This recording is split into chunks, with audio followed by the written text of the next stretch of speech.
ವೀಕ್ಷಕರೇ, big boss ಮನೆಯಿಂದ ರಾಶಿಕಾ ಅವರು ಹೊರಗೆ ಬಂದ ನಂತರ ಮಾತನಾಡ್ತಾರೆ. ಅವಾಗ ಯಾರು ಬಿಗ್ ಬಾಸ್ ಮನೆಯಲ್ಲಿ ಸದ್ಯಕ್ಕಿರುವಂತಹ ಟಾಪ್ 6 ನಲ್ಲಿ ಇರಬಾರ್ದು ಅಂತ ಕೇಳಿದಾಗ ಅವರು ರಕ್ಷಿತಾ ಅವ್ರು ಇರಬಾರ್ದು ಅಂತ ಹೇಳ್ತಾರೆ. ಅದಾದ್ಮೇಲೆ ಯಾರು ಗೆಲ್ಬೇಕು ಅಂತ ಕೇಳಿದ್ರೆ ಗೆಲ್ಬೇಕಾಗಿರೋದು ಧನುಷ್, ಆದ್ರೆ ಗೆಲ್ಲೋದು ಬಂದು ಗಿಲ್ಲಿನೇ ಅಂತ ಹೇಳ್ತಾರೆ. ಯಾಕಂತಂದ್ರೆ ಅವರು ಬಿಗ್ ಬಾಸ್ ಮನೆಯಿಂದ ಹೊರಗೆ ಬಂದ ನಂತರ ಗಿಲ್ಲಿಗೆ ಸಿಗುವಂತಹ ರೆಸ್ಪಾನ್ಸಸ್ ನ ಕೇಳಿದಾಗ ಗಿಲ್ಲಿನೇ ಗೆಲ್ಲದು ಅಂತ ಒಂಥರ ಫಿಕ್ಸ್ ಆಗಿದ್ದಾರೆ ರಾಶಿಕಾ ಅವರು. ಅದಾದ ನಂತರ ಬಿಗ್ ಬಾಸ್ ಮನೆಯಲ್ಲಿ ರಾಶಿಕಾ ಅವರು ಒಳ್ಳೊಳ್ಳೆ ಔಟ್ಫಿಟ್ಸ್ ಗಳನ್ನ ಹಾಕ್ತಾರೆ.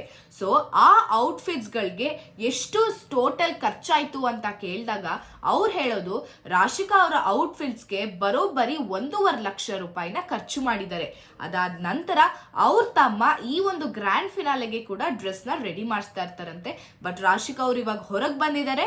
ಗ್ರ್ಯಾಂಡ್ ಫಿನಾಲೆಗೆ ಆ ಬಟ್ಟೆ ಹಾಕೊಳಕ್ ಆಗಲ್ಲ ಅಂತ ಅಂದ್ರೂ ಸಹ ಗ್ರ್ಯಾಂಡ್ ಫಿನಾಲೆಗೆ ಅವರು ಅವ್ರ ತಮ್ಮ ಡಿಸೈನ್ ಮಾಡಿಸ್ತಾ ಇರುವಂತಹ ಬಟ್ಟೆಯನ್ನೇ ಗ್ರ್ಯಾಂಡ್ ಫಿನಾಲೆಗೆ ಹಾಕೊಂಡು ಬರ್ತೀನಿ ಅಂತ ಸ್ವತಃ ಹೇಳಿದ್ದಾರೆ. ಅದಾದ್ಮೇಲೆ ಬಿಗ್ ಬಾಸ್ ಮನೆಯಿಂದ ಪಡೆದಂತಹ ಸಂಭಾವನೆ ಎಷ್ಟು ಅಂತ ಕೇಳಿದಾಗ ರಾಶಿಕಾ ಅವರು ನಾನು ಸ್ವಲ್ಪ ಜಾಸ್ತಿನೇ ತಗೊಳ್ತಾ ಇದ್ದೀನಿ ಅಂತ ನೀವು ಅನ್ಕೊಳ್ಬಹುದು ಅಂತ ಹೇಳ್ತಾರೆ.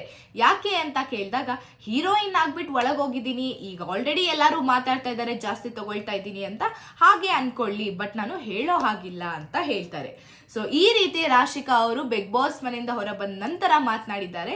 ಸೊ ಇನ್ನಷ್ಟು ಲೈವ್ ಅಪ್ಡೇಟ್ಸ್ಗಳಿಗಾಗಿ ನೋಡ್ತಾ ಇರಿ ಸಾರ್ವಭೌಮ ಟಿವಿ.